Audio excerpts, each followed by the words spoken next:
Now let's see how you can find the area of a triangle in case where you have two sides that are given to you and also an angle that is given to you.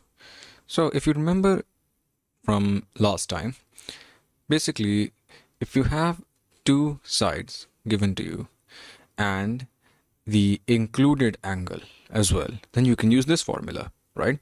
So basically it says that, say you have this triangle over here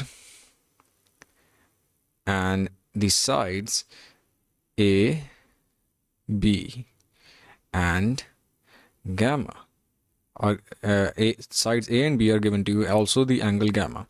Now if you remember, we always denote it as the opposite side, right? So the angle alpha will have the opposite side A, the angle beta will have the opposite side B, the angle gamma will have the opposite side C. This is just the notation, the standard notation for this.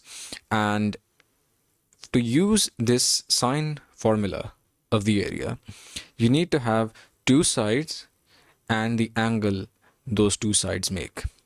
And luckily enough, in this particular question, we have the sides A, the sides B, right, this side and this side, and we also have the angle between them as 150 degrees. So now you can simply use this formula, half of A into B sine and the sine of the angle that they make. So yeah, just put in those values and you get 600 square units, right? Now remember, let's say that it wasn't gamma that was given to you, let's say beta was given to you, then you could not have used this formula, right? For this formula to work, you need to have two sides, but you also need the included angle, the angle that those two sides make for this to work.